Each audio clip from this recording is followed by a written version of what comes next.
Welcome, security enthusiasts, to another exciting episode of our Who's Next webinar series. In today's edition, we are going to deep dive into the realms of secure enough. Get ready for an engaging conversation about the importance of fortifying your organization's defense mechanisms and why you really shouldn't ever settle for secure enough. I am delightful to be your host today, but before we start, I have a few housekeeping notes for you. We are, as always, recording today's session, and we will be making it available to watch on demand afterwards. We will also take questions at the end, so please add your questions during the session to the Q&A section, and we will try to address all these questions today. If we run out of time, we will make sure that your questions are get answered afterwards, and we will share the answers with you as well. So let me introduce myself. I'm Peter Budai, and I'm proudly being part of Treasury's family for over 11 years now. Currently, as a Chief Technology Officer, I'm leading the product and data engineering teams. And what is more relevant here, that I'm also responsible for product security and IT security departments as well. And therefore, I'm very excited to have with me today Henk-Jan Angerman, who is a seasoned security engineer and expert in related fields of cybersecurity. He founded his first company in 2001, and currently he is the Chief Visionary Officer of SecWatch, which is a Dutch company focusing on information security services. Welcome, Henk-Jan. Thank you, Peter. Yeah, it's my pleasure. Please tell a few words about yourself. Like, what led you to the cybersecurity field at the first place?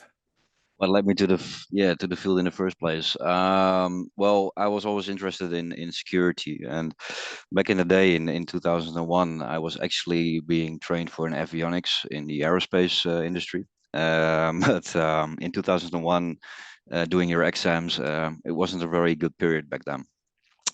So I moved to computers and engineering, which I, kind of from a hobby perspective, always had a fond feeling for, and security as well. Back in the day, we had some gamings going around with some viruses, and kind of struck me when people's computers are infected, and I wanted to research that. So slowly I moved into the field of antivirus, firewalls, consultancy, stuff like that, and I kind of hang out still. I see. So it's very interesting.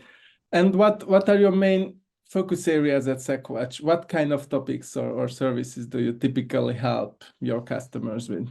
Yeah, typically we do security assessments, penetration testing, red teaming, and the consultancy service. That's due to all kinds of advice there. Yeah.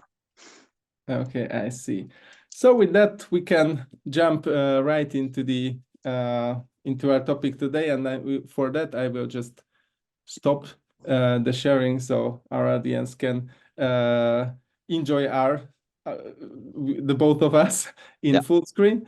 So let's start with it goes without saying that how important IT security is for individuals but especially for companies. It's really important because as technology continues to evolve and in an unprecedented space, so do the tactics and the capabilities of cyber adversaries.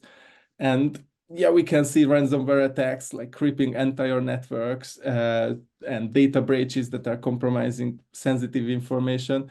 So the consequences of not proper enough security measures can be catastrophic, both financially and reputationally.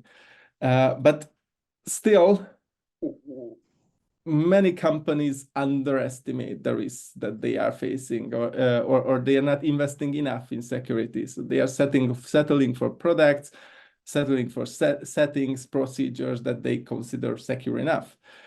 So today we are going to discuss into why is this practice so common, why is it dangerous, how can you avoid falling this trap. So first of all, what are your opinions? What do you think? What are the main reasons that you think or you experienced is behind that so many companies are not having like adequate enough security measures? Yeah, what I see in the field is that currently there are a lot of initiatives and new products and new vendors going around. And a lot of our clients simply don't oversee how many solutions there are out there. Also in our industry, there's a lot of FUD going around. So basically, you have a lot of tooling that doesn't do much or doesn't really fit the company at that point. And a lot of companies are still very technically minded. They first try to reach out for a solution, tech solution, without properly analyzing whether such solution should fit at all.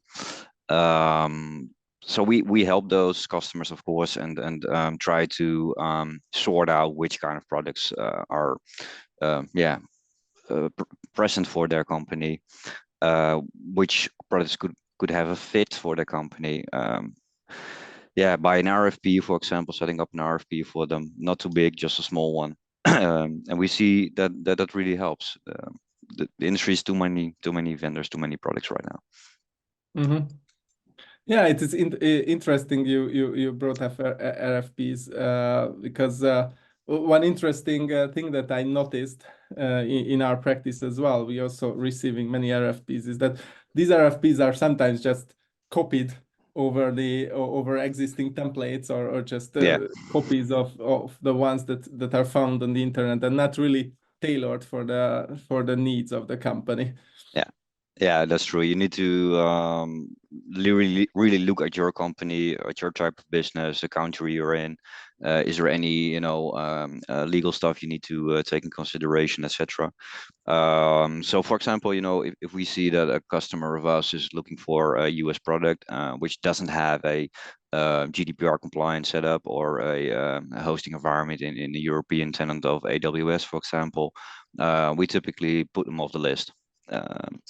So we help those customers with just taking the right selection there and stripe out all the vendors that does in our case do not require how do you call it apply to the GDPR, for example.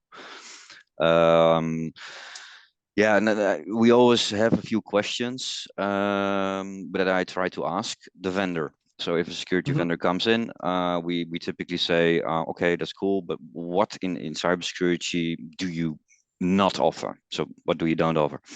How would you handle a security breach yourself as a company? Especially, with all the latest things going around with Microsoft, stuff like vendor lock-in. Is Microsoft on its own still secure, for example? Those debates are going on right now.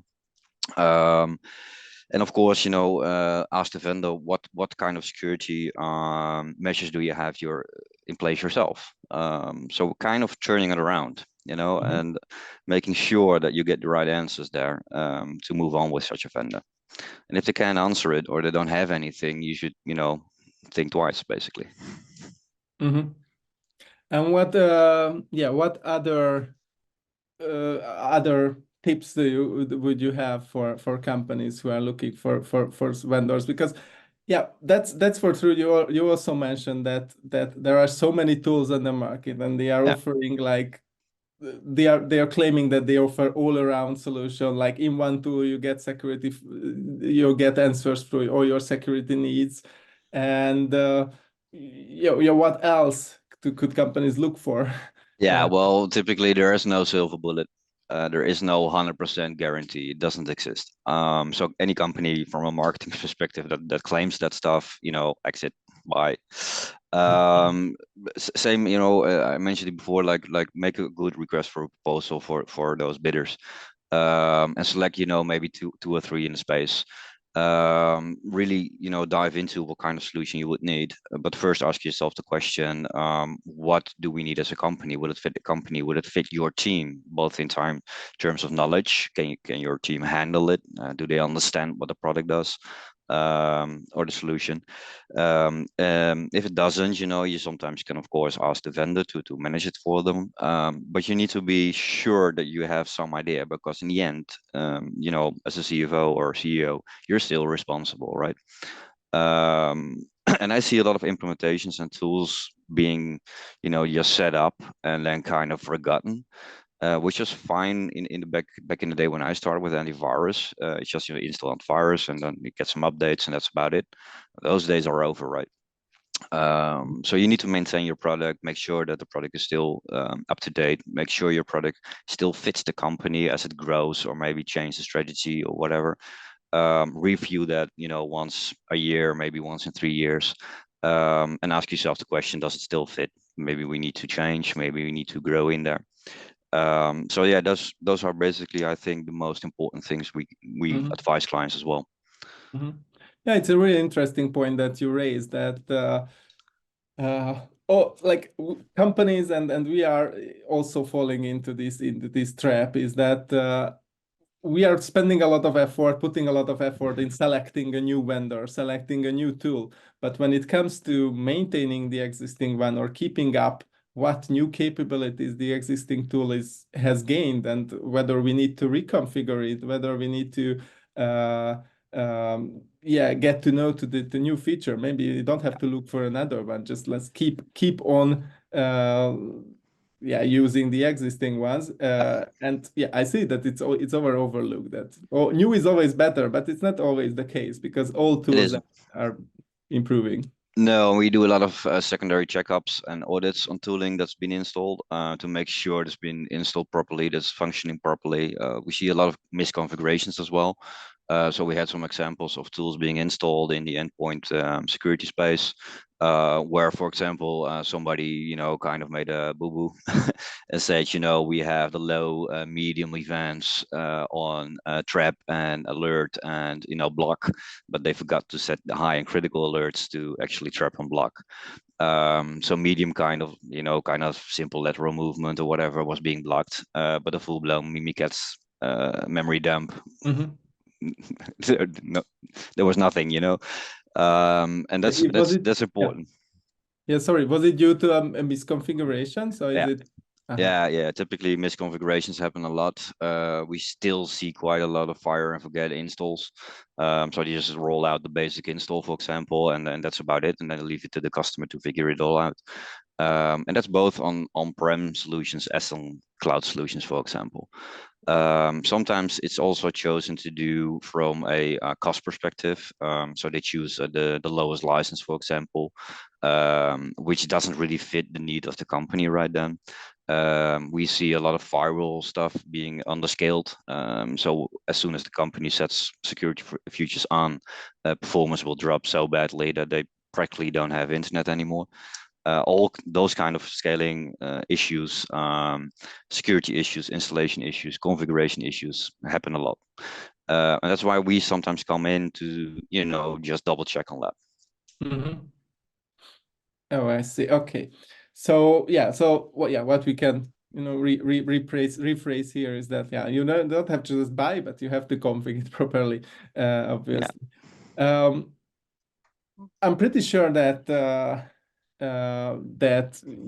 you mentioned you helping these helping customers, and I'm pretty sure that you met some interesting events. You already yeah, mentioned some in the wild where what you found when you did, for example, pen testing, or when you did yeah, an assessment of a company's security environment. true. Can you give us some example to maybe as a good or a bad advice, or an example what can go wrong Yeah, actually? I'll try to be nice. Yeah, well, a lot of things we see is your typical basic hygiene and security not properly done or not done at all. Um, so when we come in, we see, there's no centralized visibility, there's no centralized SIEM or logging going on. So if you have an incident response, the first question, of course, is, can I see the logging, for example? And then typically there is none, or the logging is already encrypted by the attacker. Um, there's not even a basic understanding of threat intelligence, for example. So they don't even keep up if they have like a Cisco router or firewall that needs an update to patch a critical vulnerability, for example. They just rely on the IT admin to do that. And typically they don't have a real contract there. So the IT admin, he's not really maintaining it. We see that a lot of user actions, storage privilege actions, stuff like that isn't logged at all. So typically they don't have any idea what's going on in their environment. We see that in a recent case, we saw that there was a big single storage file server which had still files back from the late 90s. Mhm. So there was no archiving. It was all single storage. They did make backups, but they were not immutable. Stuff like that. So they got attacked, and the entire environment, the backups, everything was encrypted. Um, and then again, no complete visibility. So they had an endpoint solution that could, see these attacks. But the attacker saw that, so basically they moved into the Linux and VMware environments and stuff like that, and encrypted entire VMs instead of unchecking the single Ah, machines that were defended. I see. Stuff like that. Bad and default cloud configs, especially in small businesses right now. Office 65, no MFA, or MFA is implemented, but they're forgetting the Azure side for Entra ID, for example, to push it through there as well.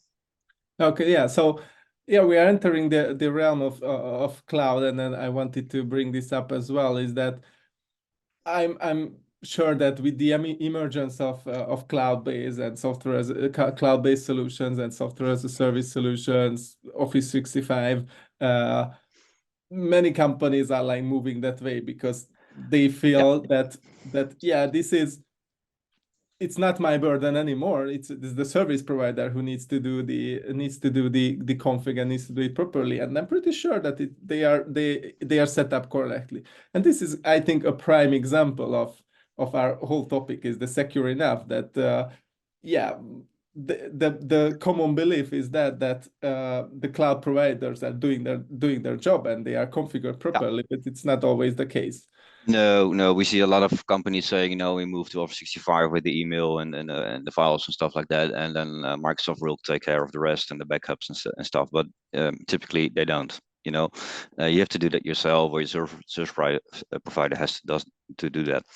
Um, yeah, that's a real misser, because also we have a lot of service private providers that are either overworked, overstressed, too busy, and the main thing that's going on, it has to work. Printers need to work, email needs to work, stuff like that. So we see a lot of basic setups there, and a lot of, again, configuration errors, or sometimes even configurations not done at all. And this is really a problem, because you're trying to move to the cloud to be a little bit more secure and in control. And we say, of course, a Microsoft environment or whatever can do more because they're a bigger company. They have more focus on security, for example, quote lately. But and it's not really true. It's still your data, it's your tenant, it's your environment. So you're responsible for everything. You need to put it on. You need to buy maybe an extra license, or you need some people that understand the environment and know how to properly maintain it for you. And this is not typically done. So that's a shame, but it's the truth. Yeah. Well, yeah, while it is a cloud, you still need to configure it. It's Yeah. not coming out of the box. It's in this case, it's very similar to the on-premise tools and on-premise solutions. You know, just buy it and out of the box, but you need to configure Yeah, and people just roll them out, and we see a lot of users just going about with logo admin rights, which makes it very easy for attackers to move on and do stuff. I don't have to mention the open buckets, open files on OneDrive for everybody on the internet, stuff like that. Misconfigurations, basically. yeah, that's we know of like many of these Yeah, Microsoft had occasions. just one, right? They just put Yeah, in yeah, a it's just man. I mean, yeah, I ouch. mean. Yeah, I can name at least like two or three occasions of security breaches happening because like open buckets or open files in the cloud. So Yeah. it often leads back to the misconfiguration, and yeah, it's really difficult to distinguish between the misconfiguration done by the IT security team or user error. But what is your experience? I mean, how much companies spend on IT and like setting up properly IT infrastructure versus training their own employee, and what would be the ideal? You mean in percentage is what we see? How many? Yeah. So or what do you think? Like, are they equally important, or which one should we invest more? Which one should we invest more? I would say typically for SME is investing in your basic hygiene. It's not too expensive. It's easily done. And it kind of sets the standard for your entire environment. You can always later add on to, more yeah, focused products, for example, or endpoint security or whatever you need. But don't overdo it. There's no reason to make it so secure that your people can't work anymore, or you're spending more money than it's basically worth. It's a Fort Knox problem, basically. So my money would be on the proper configuration, baseline configuration, stuff like that to start with. Yeah. And you mentioned like, yeah, spend that much that it's worth for protecting. How can one assess the risk or the amount of money that would be like best to spend? Yeah, typically we say that about 30% of the costs of an incident will be your budget for security, for example, which involves everything. So let's say an example, you get hit, you're down for typically 2 weeks, and you need another week to, because you were 2 weeks down to address all the backlog. So a typical company is down for like 3 weeks, losing about 50 to 100,000 euros in SMB, SME. Um, so basically for 30,000 in that case, you would have quite a secure and proper setup. Those costs are, of course, annually. I think that's the way to go. Yeah. Yeah, that's a good rule of thumb. I think it's that you can assess, and we shouldn't you shouldn't forget about it's not just the revenue that you lost, but the reputation, the loss of customer trust, for There are example. some metrics you can't Yeah. really measure. Yeah, and it really depends on the type of business as well. If you're in the industry of making stuff and you have proper segmentation, most companies could still run during an attack if it's their production environment isn't being hit, for example. And typically when we do those incidents, we focus on getting the revenue back online as soon as possible. With the stuff we can do, focus later on all the other stuff that needs to be done. And especially goes for backups. Sometimes we just rebuild because it's faster. Yeah, they mentioned industries or manufacturing, and it make me curious. Are there any patterns that you see that each kind of industries invest more in security or taking it more secure, more seriously than others? No, and there is a big difference between IT and OT. They're both different specialists. It requires different kind of people, and also from a security point of view. But I think that it's overall basically going down at the board. So C-level needs to be aware, and they have to have a sense of urgency, basically. Sometimes they're driven through compliance. They need to, or their clients are asking, do you have any security stuff in place? Can you show us? But typically what we see is a sense of urgency. So, we're not that interesting for attackers. I have nothing to hide, stuff like that. Well, as a red teaming, I would say I'll be the judge of that. I will, as an attacker, be the judge on whether you're valuable for me or yes or no. And it doesn't really matter whether you're a small or big company or just solo. It doesn't really matter. If there's money, or I could leverage you as a stepping stone to attack somebody else, I'm after. That will be my way to go. Yeah. Yeah, that's a very important fact as well. This is another reason why you shouldn't settle for secure enough. To circle back to our topic, is that yeah, you might think that you don't worth, or you don't have information that's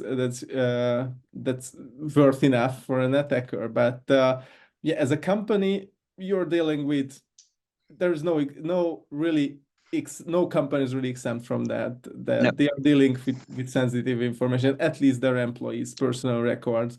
And as you mentioned, it's not just their own data, but they can be used as a stepping stone or an entry point for another attack. So you shouldn't think that you are not in danger. No, exactly. And you know, in terms of data, we typically see no proper data hygiene at all, which means that there's typically a lot of sensitive information going on dumps, for example, on the internet, which can also unhold private information, and sometimes it could be going back for years. But you still need to address all those people by GDPR law, for example, and make sure you inform all those people, which is a very daunting task to do. I've seen customers being hit, and they took almost a year to get it all, you know, in place and on track again. A year. So yeah, there you are. It's a lot. Yeah. Okay. I have one final question that I'm interested in because we are like approaching the end of our allocated time for today. What's your thought on whether you should look for specialized solutions, so for specialized needs or problems to like have a very typical tool that does one thing and that do it properly, or more on the I wouldn't say all around, but the solutions that require you to have less vendors applied, and they're doing more in one. Yeah, that's typically it depends. Okay. But you know, for your typical, I think you know your SMB, SME, mainstream tooling, you know, would be the way to go to start with. Mhm. But if you have a very specialized environment, or your company does something very special, or you're very high on intellectual property, for example, you might want to have to look to more specialized products that fit that bill. Yeah. Yeah, so it's always comes back to that you have to do your homework. You need to Yeah, assess your own assets, digital assets. You need to, your processes and choose accordingly. exactly. Okay, Yeah, thank you very much for your insights, and I'm pretty sure that we could continue for like hours like this. I'm Many afraid. topics Yeah. we haven't touched yet, but yeah, I think it would be best to jump now to the audience questions. We have a couple, and you got well, like very specific questions as well, like.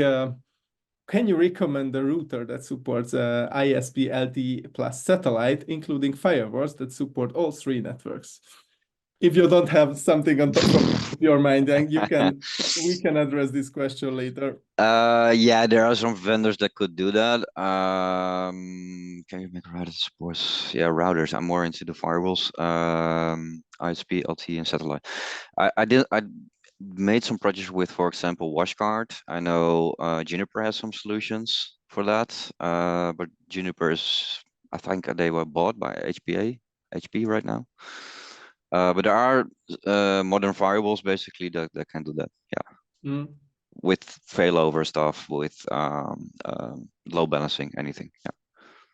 Yeah, then there is another question that we touched tangentially, is that how much should one budget for basic security setup and the configuration for a hybrid setup? So you're talking about a small team with a small team of 2 to 5 people. That's very small. So that's not really my field of expertise, where we typically do larger environments. Yeah, in money, it's going down to a user per user payment, and Mhm. I think you will have to kind of like 30 to 50 euros per user per month ish.